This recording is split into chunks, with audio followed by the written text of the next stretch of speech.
물인류, 그리고 단단한 껍질이 있는 계류와 기타 해양 생물인 잡류, 이렇게 네 종류로 나누었다. 1994년 흑산도 일대의 어류상에 대한 조사 결과에 의하면은 59가 128종의 기록이 보고가 됩니다. 180년 전에 조사된 자산어부의 101종의 기록이 나온 점을 보게 된다고 하면은 거의 현재 밝혀진 종류의 거의 대부분이 180년 전에 다 조사가 되어 가지고 나타난 것으로 보아서 그 당시의 조사가 매우 과학적이었고 또 매우 아주 면밀한 관찰을 했었고 생태적인 조사까지 겸했다는 점에서 볼 때 매우 종합적인 연구였다고 이렇게 판단이 되어집니다.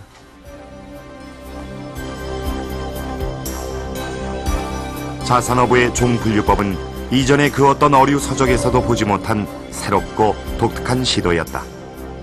식탁에 오르는 친숙한 물고기부터 바닷속 해조류까지, 그리고 이름도 없었던 바다지렁이와 갯강귀까지, 정약전은 흑산도 앞바다에 살아있는 모든 것에 대한 애정과 과학적 관찰을 놓치지 않았던 것이다.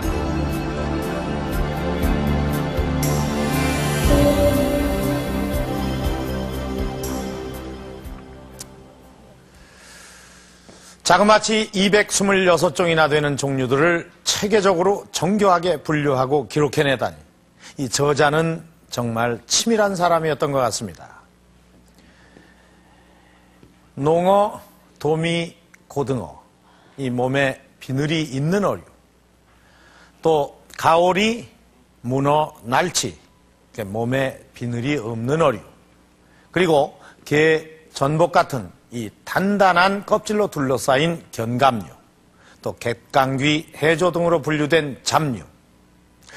자, 물론 이 자산어부 이전에도 이 조선시대 해양생물에 관한 기록은 있었습니다.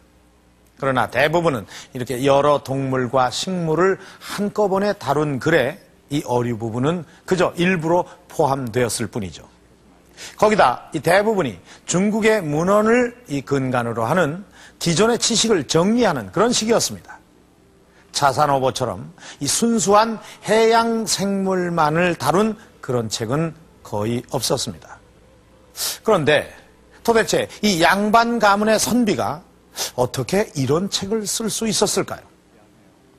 정의학전, 그는 과연 어떤 사람이었을까요?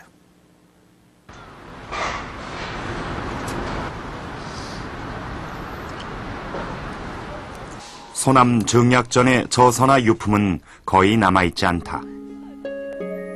정약전이 쓴 사기 필사본, 그리고 그가 그린 그림 2점만이 남아있을 뿐이다.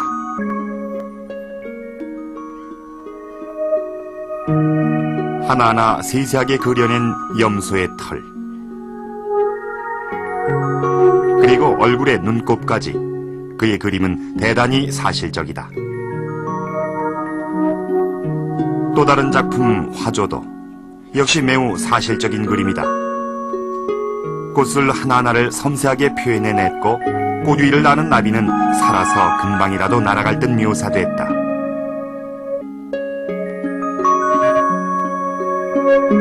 나비가 어떤 종의 나비인지 금세 알아챌 정도로 세밀하게 그리고 있다.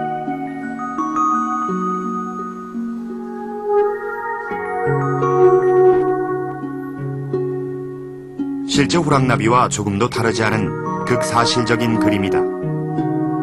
그림에서 표현되고 있는 그의 극사실주의 정신은 후에 자산어부 저술에도 영향을 끼치게 된다.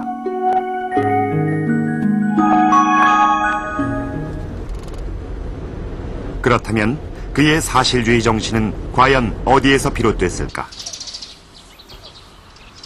경기도 남양주에 있는 다산 정약용의 생가. 이곳은 곧 정약전의 생가이기도 하다. 정약전은 우리에게 널리 알려진 다산 정약용의 둘째 형이다. 그들은 둘도 없는 형제를 과시하며 자라난다. 대표적인 남인 집안 출신인 그들은 일찍이 실학에 눈을 뜨고 동생 정약용은 조선 최고의 실학자가 된다.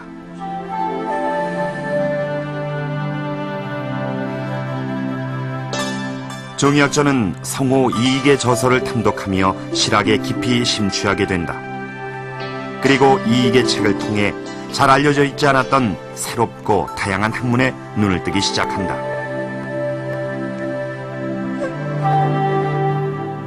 성호 사설에 기록된 의학 관련 내용은 정약전 이후에 해부와 과학적 관찰을 할 수 있게 한 기본 토양이 된다. 정약전은 서학에도 깊은 관심을 갖게 된다. 남인의 젊은 학자들이 서양의 학문을 받아들이게 된 데는 첫째는 스승들의 영향이 컸던 것 같아요. 그러니까 그들의 직접적인 스승이 노감 권철신이고 그 위에 큰 스승이 이제 성호 이익인데 그분들이 무엇을 중시했느냐면 자득, 그러니까 스스로 터득하는 학문을 굉장히 중시를 했어요. 거기서 이제 나오게 되는 것이 이른바 실학사상이죠. 실학사상에 그 한 배경이 있다고 볼 수가 있고 또 하나는 그 사람들이 갖고 있던 실용정신입니다. 이 학문을 받아들여갖고 과연 현실에 사용할 수가 있느냐. 그런 것을 생각을 하게 된 거죠.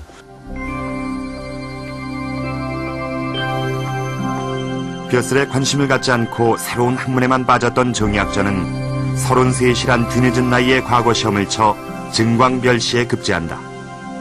이후 정약전은 정조의 총애를 받으며 병조 좌랑에까지 오르게 된다. 그러나 정약전의 벼슬길은 그리 순탄치 않았다. 서학에 심취했고 한때 천주교의 몸을 담았다는 이유로 그는 남인의 반대파였던 노론들의 지속적인 탄압을 받게 된다.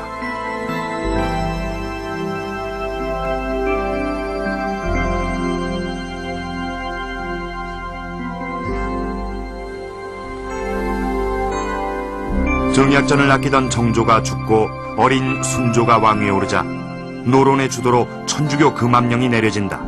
이른바 1801년 신유박해 사건이다. 이 사건으로 동생인 정약종은 순교하게 되고 정약전과 정약용은 유배당하게 된다.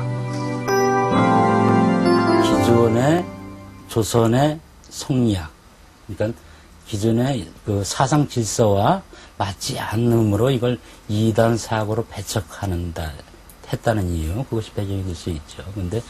근데 직접적으로는 역시 정치적인 측면입니다. 그러니까 정조 임금 때에 어떤 탕평책을 실시함으로써 노론 계열의 인물들과 남인 계열의 인물들을 같이 등용을 하려고 노력을 많이 했죠. 그런데 그 노론 계열에서는 역시 자신들이 정권을 주도하려는 그런 욕심이 있었어요. 그걸 갖다가 오랫동안 노리고 왔었던 거죠. 특히 그 남인계 인물들이 천주교와 관련이 있기 때문에 이걸 빌미로 해서 이분들을 정치적으로 제거해보자 싶은 욕망들이 많이 있었죠. 그리고 그해 9월 황사영 백서 사건이 터지게 된다. 신유박해로 도망다니던 정약전의 조카 사위 황사영은 천주교 박해자들을 처단해달라는 청원서를 북경으로 보내려다 발각되고 결국 황사영 등 관련 인물은 모두 참수당한다.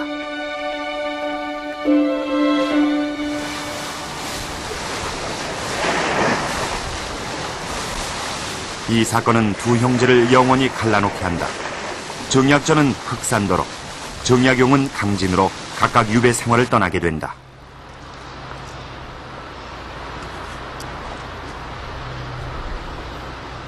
당시 흑산도는 중령을 지은 죄인만이 가는